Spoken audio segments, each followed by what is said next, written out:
শুভ বিকাল ছোট্ট বন্ধুগণ, তোমাদের সকলকে স্বাগত জানাই আমার ইউটিউব চ্যানেল লেটস টিচে। আজকে আমরা যে বিষয়টি নিয়ে এই মুহূর্তে আলোচনা করতে বসেছি সেটি হলো দ্বিতীয় শ্রেণীর সংযোগ স্থাপনের সক্ষমতা।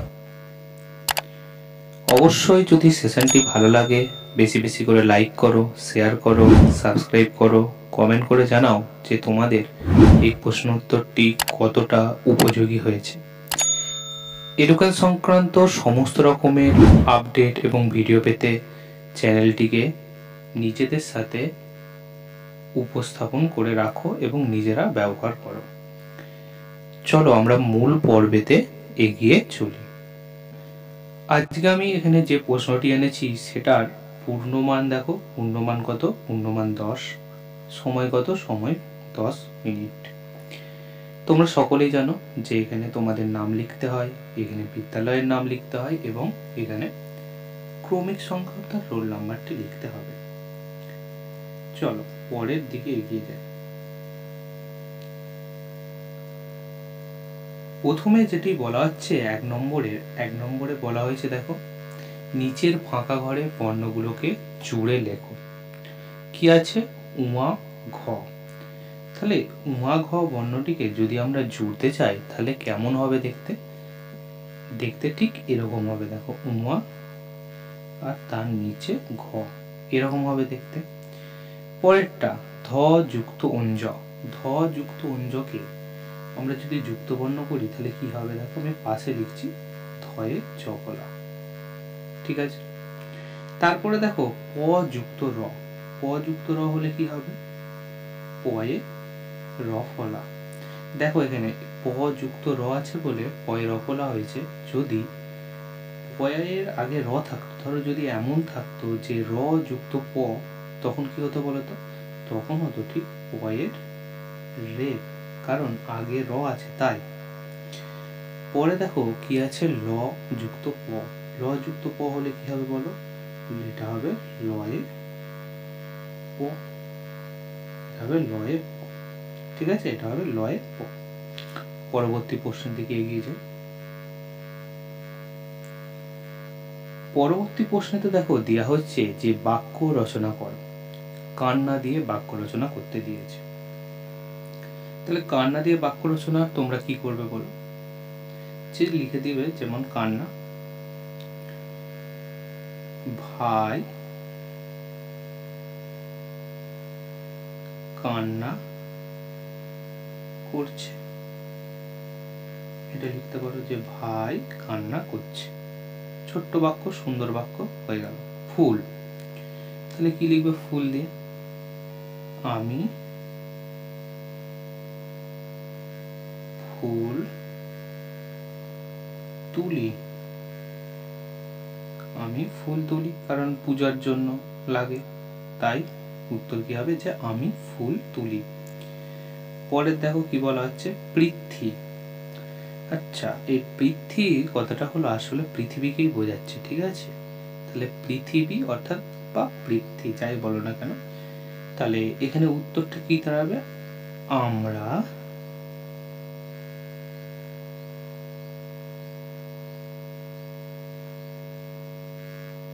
পৃথ্বীতে বাস করি। আমরা পৃথ্বীতে বাস করি। ঠিক আছে, তাহলে এটা আমরা লিখে দিতে পারলাম। দেখো এই যে প্রশ্নগুলি আজকে আমি এনেছি এটা 100% কমন যোগ্য প্রশ্ন, বারবার পরীক্ষায় আসে এবং তোমরা আগের ভিডিওগুলো দেখবে যে আমার প্রশ্নের উত্তর কিন্তু প্রত্যেক বছর পরীক্ষায় আসছে। তাই বলবো যে বেশি করে তোমরা এই চ্যানেলটিকে ফলো করো। পরে প্রশ্ন দেখো কি বলা হচ্ছে, দুটি মাসের নাম লেখো ইংরাজিতে। আচ্ছা ছোট্ট বন্ধুরা, তোমরা কি জানো তোমরা যে এখন পরীক্ষা দিচ্ছ এটা কোন মাস? আচ্ছা জানো না? দেখো আমি বলে দিচ্ছি, এটি হলো এপ্রিল। APRIL। দেখো আমরা লিখে ফেললাম একটা মাসের নাম। আর একটা মাসের নাম কি লিখবো? এপ্রিলের পরের নাম মাসটির নাম কি? মে।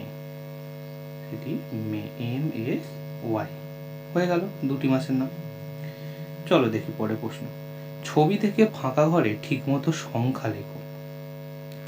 এখানে বলা হয়েছে দেখো প্রথম যে জারটিতে সেটি 1 নম্বর, সেটি ভর্তি আছে। দ্বিতীয় জারটি অর্ধেক পরিপূর্ণ, সেটি 2 নম্বর, এবং তৃতীয় জারটিতে একদম কম পরিপূর্ণ আছে, সেটা 3 নম্বর। কি বলা হচ্ছে, মাঝের শিশিতে বাঁ দিকের যে ড্যাশ মধু আছে, মাঝের এই যে শিশিটি আছে, এই শিশিতে, এই যে মাঝের যে শিশিটি আছে সেইটাতে বাঁ দিকের চেয়ে, বাঁ দিক কোনটা, এইটা, বাঁ দিকের চেয়ে ড্যাশ মধু আছে। তাহলে আমরা এখানে কি লিখবো, এখানে লিখবো কম মধু আছে। হয়ে গেল উত্তর। পরের প্রশ্ন কি বলছে, পরের প্রশ্ন বলা হচ্ছে যে মাঝের শিশিতে ডান দিকের চেয়ে ড্যাশ মধু আছে। এই যে মাঝের শিশি, ডান দিকের চেয়ে, এটা তো ডান দিক, ডান দিকের চেয়ে কি বেশি না কম, অবশ্যই বেশি। তাহলে এখানটা আমরা লিখে দেবো বেশি মধু আছে। বলছে এখানে সবচেয়ে মধু আছে বেশি ড্যাশ নম্বর শিশিতে। কত নম্বর শিশিতে, 1 নম্বর শিশিতে। তাহলে আমরা এখানে কি লিখে দেবো, জাস্ট 1 কথাটা লিখে দেবো। চলো পরে প্রশ্ন দেখি। বলা হচ্ছে যে বিয়োগ করো, এখানে বিয়োগ করতে দেওয়া হচ্ছে। আচ্ছা, এর আগে আরেকটা প্রশ্ন রয়ে গেছে যে বলা হচ্ছে এখানে সবচেয়ে কম মধু আছে কোন শিশিতে। তাহলে কম মধু আছে কোন শিশিতে, কম মধু আছে 3 নম্বর শিশিতে।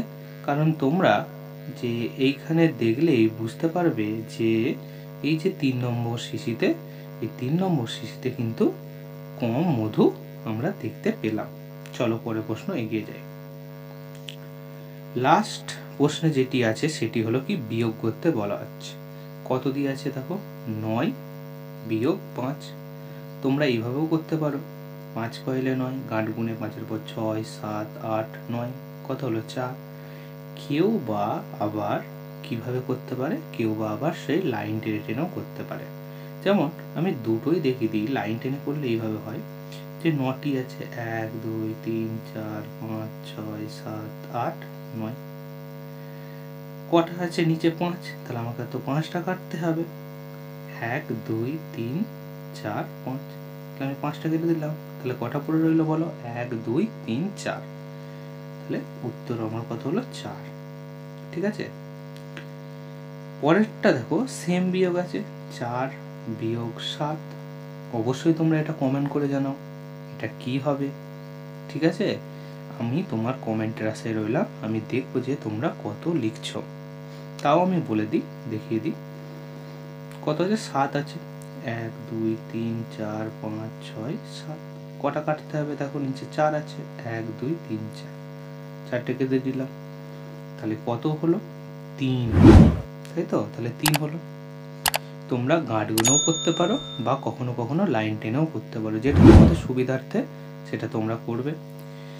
তাহলে আজকে আমরা কি করলাম, আজকে আমরা ক্লাস 2 থেকে প্রথম পর্যায়ক্রমিকের সংযোগ স্থাপনের সক্ষমতা এই প্রশ্ন আলোচনা করলাম। যদি তোমাদের ভালো লাগে অবশ্যই বেশি বেশি করে লাইক করো, শেয়ার করো, সাবস্ক্রাইব করো এবং এই চ্যানেলটার সাথে যুক্ত হয়ে থাকো।